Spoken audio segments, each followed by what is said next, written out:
अथेकादशोऽध्याय। शिव पूजन की विधि तथा उसका फल।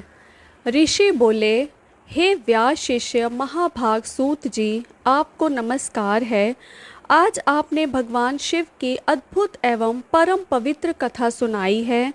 उसमें अद्भुत महादिव्य तथा कल्याणकारिणी लिंगोत्पत्ति हम लोगों ने सुनी, जिसके प्रभाव को सुनने से इस लोक में दुखों का नाश हो जाता है। हे दयानिधे, ब्रह्मा और नारद जी के संवाद के अनुसार आप हमें शिव पूजन की वह विधि बताइए जिससे भगवान शिव संतुष्ट होते हैं। ब्राह्मण, क्षत्रिय, वैश्य और शूद्र सभी शिव की पूजा करते हैं। वह पूजन कैसे करना चाहिए, आपने व्यास जी के मुख से इस विषय को जिस प्रकार सुना हो वह बताइए।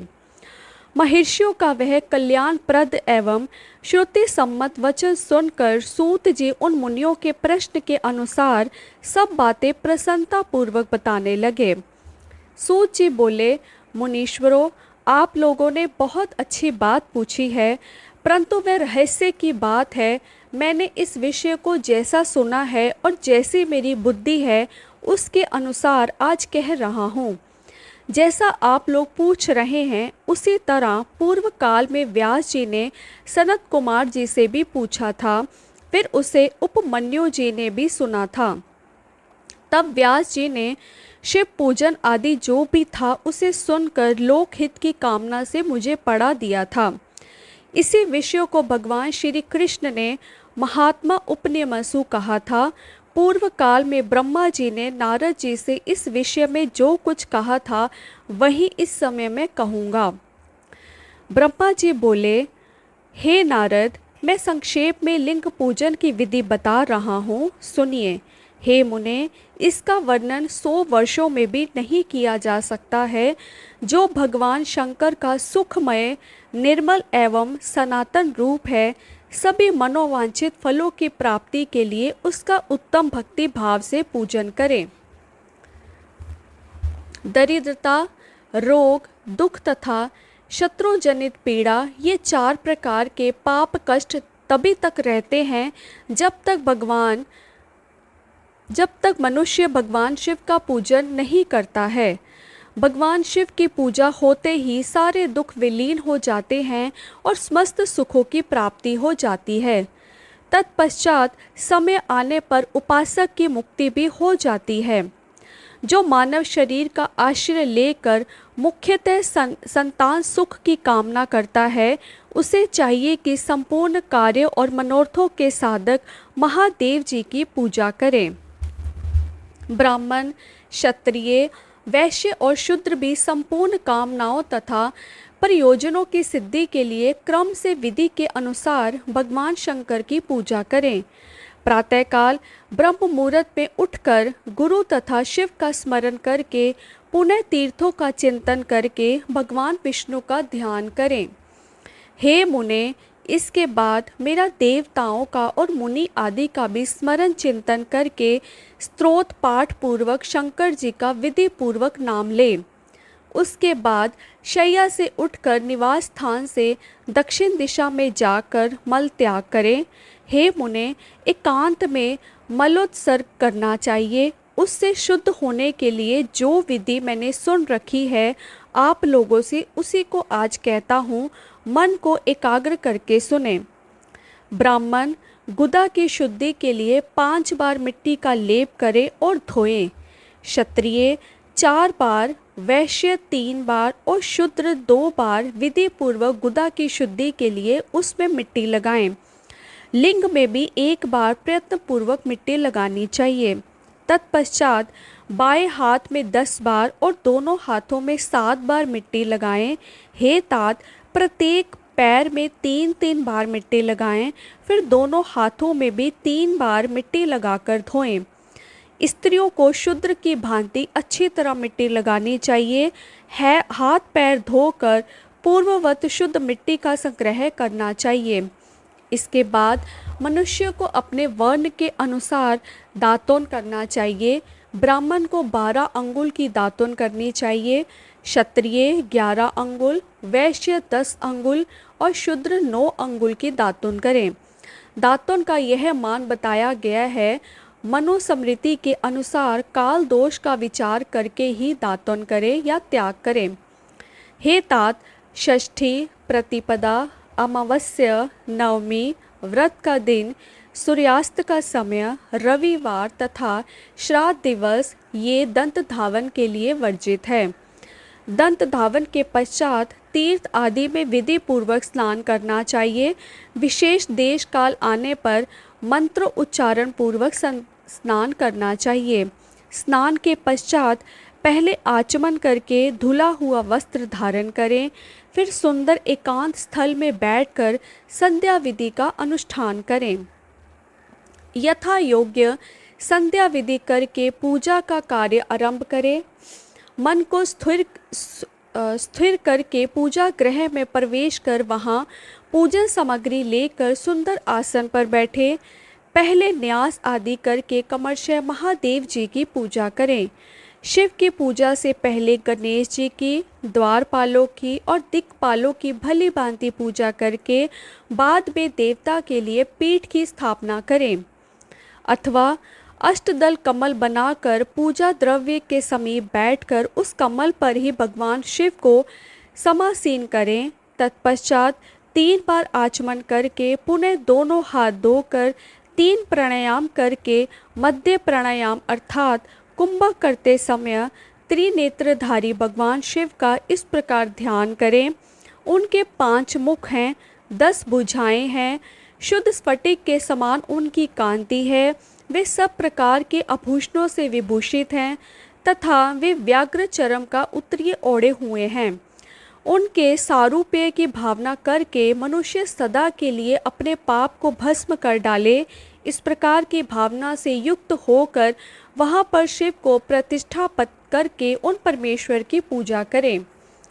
शरीर शुद्धि करके मूल मंत्र का क्रमशः न्यास करें अथवा स्वत्र प्रणव से ही षण्डगन्यास करें। इस प्रकार हृदय आदि न्यास करके पूजा आरंभ करें।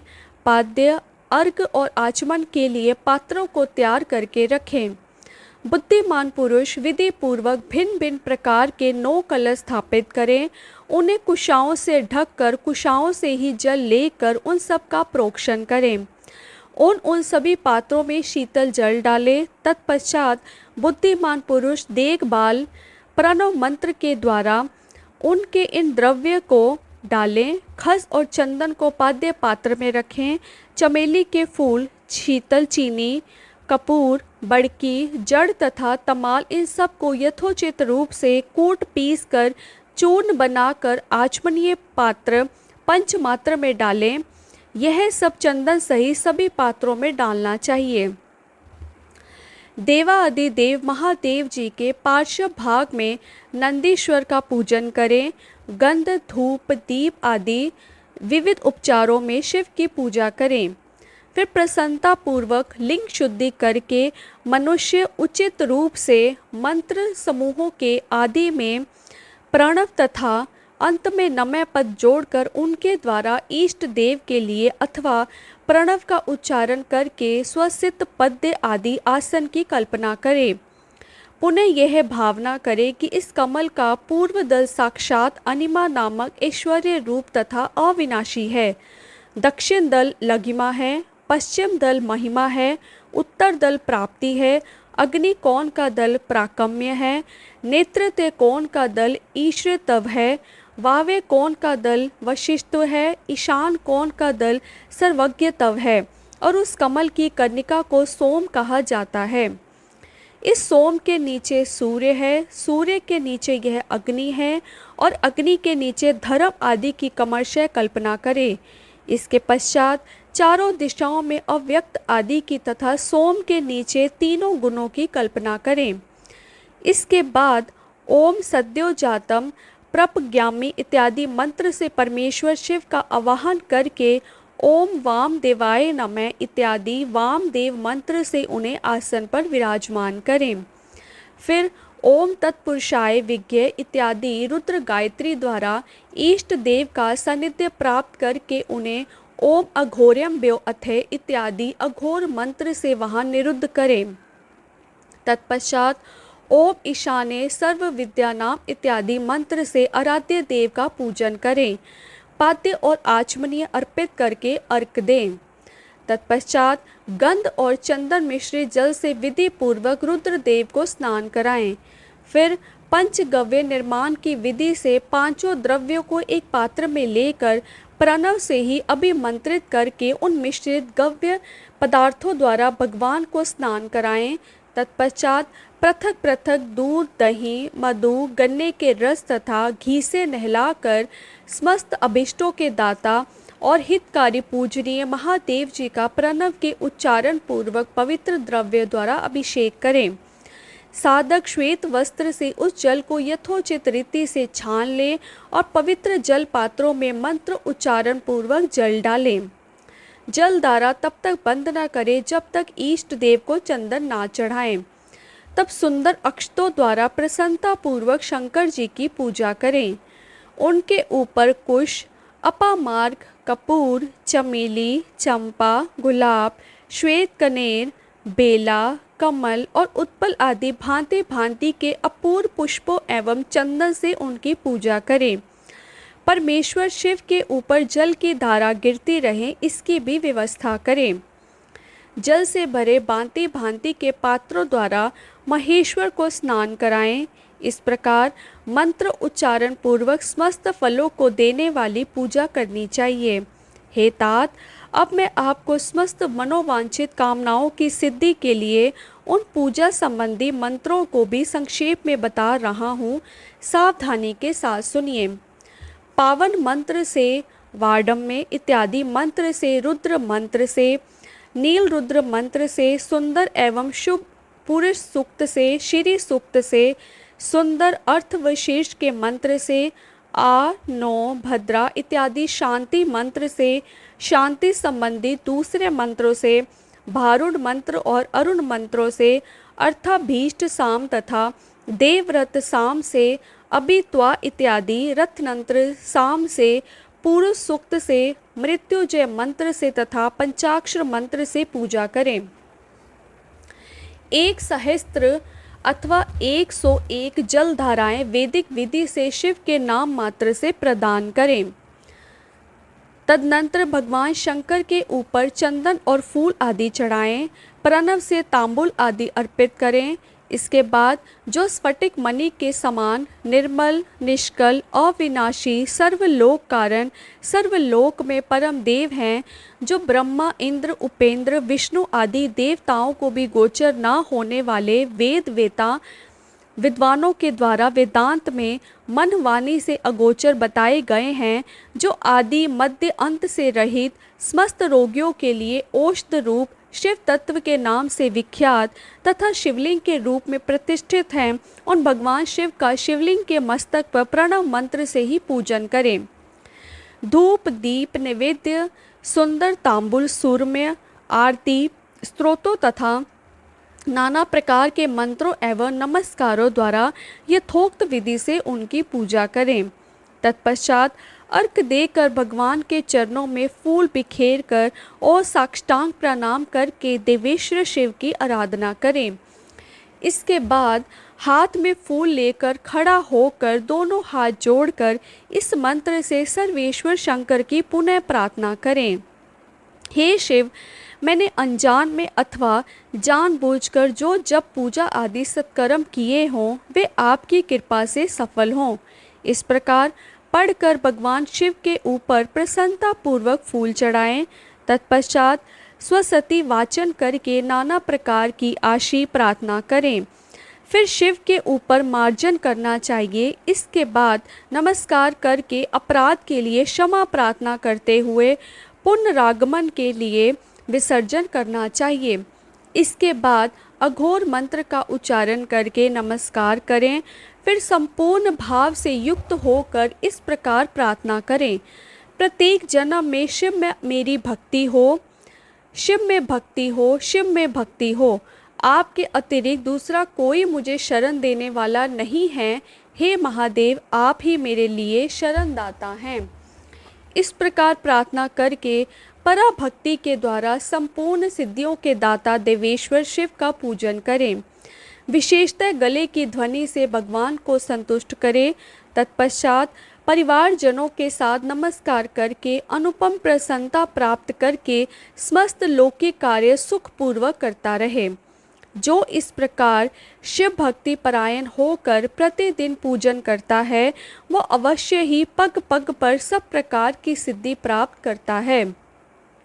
यह उत्तम वक्ता होता है तथा उसे मनोवांछित फल की निश्चय ही प्राप्ति होती है।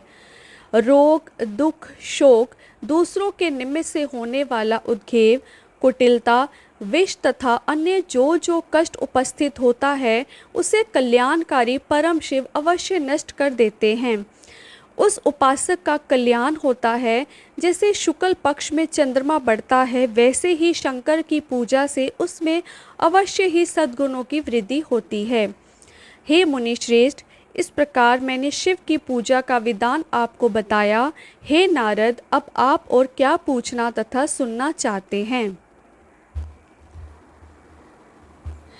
इति शिव महापुराणे द्वितीयायां रुद्रसंहितायां प्रथमखंडे सृष्टुपाख्याने शिव पूजा विधि वर्णनम नामैकदशोऽध्याय। इस प्रकार श्री शिव महापुराण के अंतर्गत द्वितीय रुद्र संहिता के प्रथम खंड में सृष्टुपाख्यान में शिव पूजा विधि वर्णन नामक 11वां अध्याय पूर्ण हुआ। हर हर महादेव।